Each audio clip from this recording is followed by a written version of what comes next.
El tema de ahora es ¿espectadores de Jesús? Es el jueves 16 de marzo, en el nombre del Padre, y del Hijo, y del Espíritu Santo. Jesús no quería espectadores, sino discípulos. Gente que le siga, es decir, que viera cómo vivía y que tratara de hacer lo mismo. Gente que al escuchar sus palabras reconociera en ellas la verdad de sus propias historias. Su evangelio llegó a los que estaban más preparados para escucharlo, los que sentían que la sanación, la libertad y el perdón que Jesús anunciaba eran algo necesario en sus vidas. Precisamente porque sentían heridas, porque eran pobres, frágiles o se habían equivocado en sus historias, porque reconocían en sus propias vivencias desaciertos y miserias. Comprendían que cuando Jesús hablaba de la fragilidad humana, estaba hablando de ellos. Hoy ocurre lo mismo. Podemos ser espectadores de la fe, mantenernos a distancia, asumir algunas ideas sin entrar al meollo del Evangelio, elegir con una distancia de seguridad aquello que en determinado momento resulta interesante, sugerente o práctico. Pero eso no basta. El Evangelio es una noticia que cambia la vida del revés porque le da sentido a todo. Tiene que ver con un amor radical y absoluto, con la pregunta por Dios, no como un concepto interesante para debatir en abstracto, sino como quien puede dar sentido a la vida. Tiene que ver con la paz, con la justicia, con la amistad, con la manera de lidiar con el sufrimiento, con lo que nos produce alegría verdadera o con el propio lugar en el mundo. Por eso, tomando en serio, nos implica de una forma absoluta.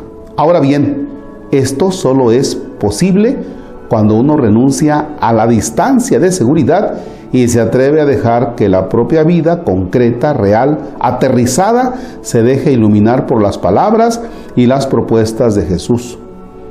Cuando de verdad asumimos que sus parábolas siguen hablando hoy en nuestra vida, nosotros somos la tierra fértil o la tierra yerma.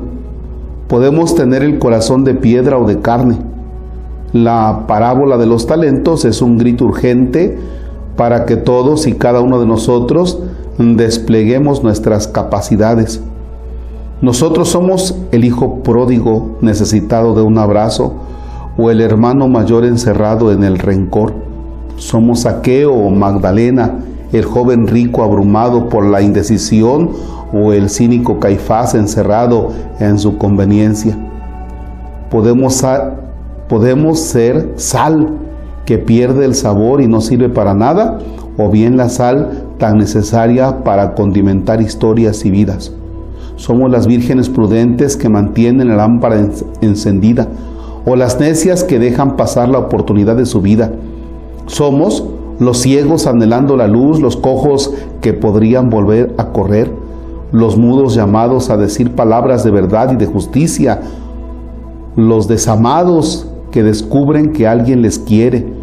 Somos los que atesoran talentos llamados a producir mucho fruto, los que, estando cansados y agobiados, encontramos en Jesús un abrazo protector.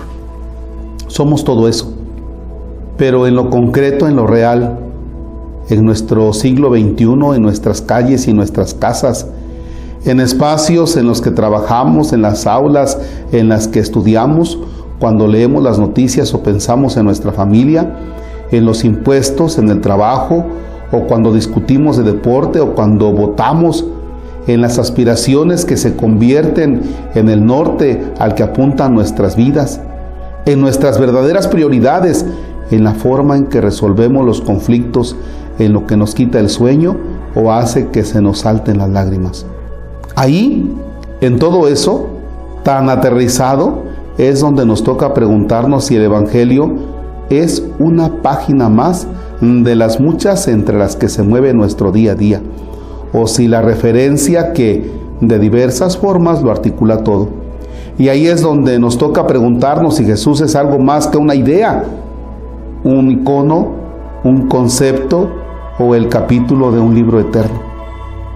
Si es un tú real para la vida de cada uno de nosotros, alguien cuya voz sigue resonando, atravesando el tiempo para que convirtamos su llamada en diálogo, su propuesta en búsqueda, su invitación en proyecto y su sanación en buena noticia que responde a nuestros anhelos más profundos. Caramba, o sea que nosotros tenemos que cuestionarnos ahora en ese Jesús tan real metido en nuestra historia y en la historia de cada día. Es un Jesús real, porque a veces somos tan religiosamente románticos que pensamos que Jesús está aquí y ahí se tiene que quedar en la cruz y yo lo miro y Él me mira, pero no los llevo a la vida. Y el asunto está en el cómo llevarlo a la vida. Hace unos días hacía una pregunta, oigan, y este tiempo de Cuaresma, ¿por qué se respira un ambiente de penitencia y de cierta tristeza? Y decía una persona, ay, porque crucificaron a Jesús el pobrecito. Y le dije, ¿cuál crucificaron a Jesús pobrecito? La tristeza es porque yo medito acerca de mis pecados y me da tristeza descubrirme tan frágil y tan miserable. Ese es el sentido de la tristeza. Pero a veces como que separamos y vemos muy romántico a Jesús. Ay, Jesús, te crucificaron, pobrecito, estoy triste por eso. No, tienes que estar triste porque al contemplar tu miseria, al contemplar tu pecado. Y en este caso, este texto, esta parte nos dice, a ver, tienes que pensar en un Jesús más real, que está en el aula, que está donde estudias, que está donde trabajas, que está a la hora de que tomas decisiones. Ese es el Jesús de la pasión. Ese es el Jesús de la Cuaresma. Jesús que va a la vida real. Por eso dice tan aterrizado. O sea, a Jesús tenemos que aterrizarlo en la vida de todos los días. Si lo dejamos allá en el cielo, pues nomás vamos a ser románticamente religiosos. Señor, esté con ustedes. La bendición de Dios Todopoderoso, Padre, Hijo y Espíritu Santo, desciende y permanezca para siempre. Amén. Que tenga bonito jueves.